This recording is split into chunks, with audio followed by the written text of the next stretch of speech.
Section, about 10 men. Platoon, about 30. Company, 150 to 200. Battalion, up to 1,000.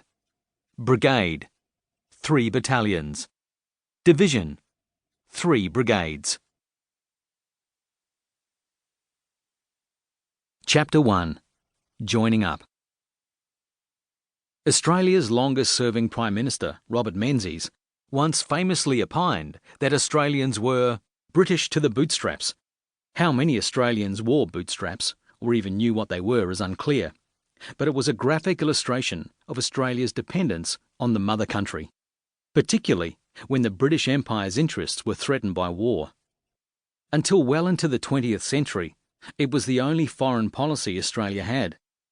However, the Commonwealth government had strongly supported the British government's policy of appeasing Hitler when, in September 1938, he incorporated the Sudetenland province of Western Czechoslovakia into the Reich.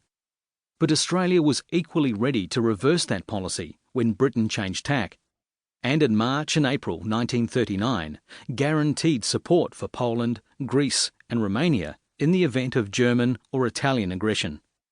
Australia's loyalty became strongly affirmed on 3 September 1939 when Prime Minister Menzies' sonorous tones were heard on the radio, saying, "It is my melancholic duty to inform you officially that, in consequence of a persistence by Germany in her invasion of Poland, Great Britain has declared war upon her, and that, as a result, Australia is also at war."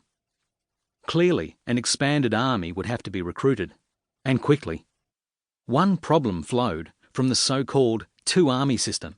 There was the Australian Imperial Force, AIF, an elite expeditionary force composed entirely of men who had volunteered to fight anywhere in the world. Then there was the Australian Militia, whose service was limited to Australia and its territories.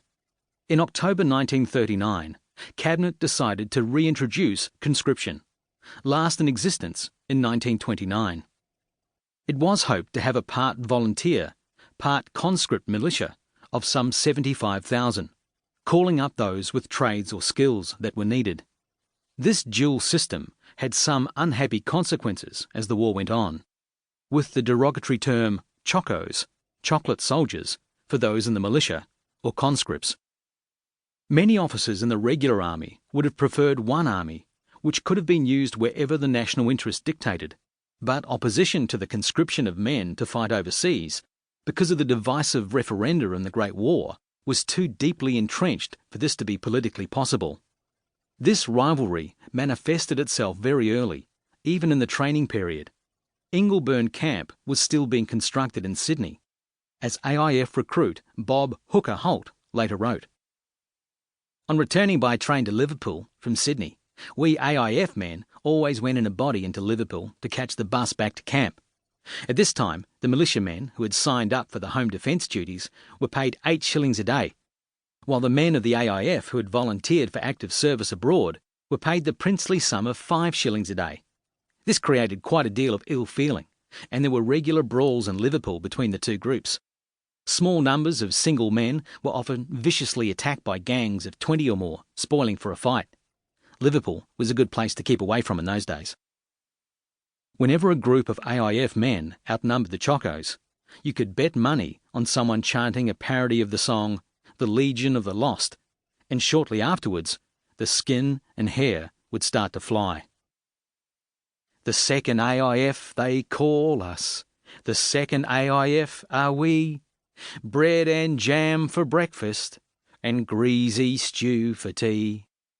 Marching all day in the sun, drilling, while mug militia is up at the pub, swilling. We do most of the work, and do all the killing. Scum, scum, the militia can kiss my bum. The life in the canteen is dry as hell. The second AIF are we." Young men flocked to join the services, as they had in the Great War.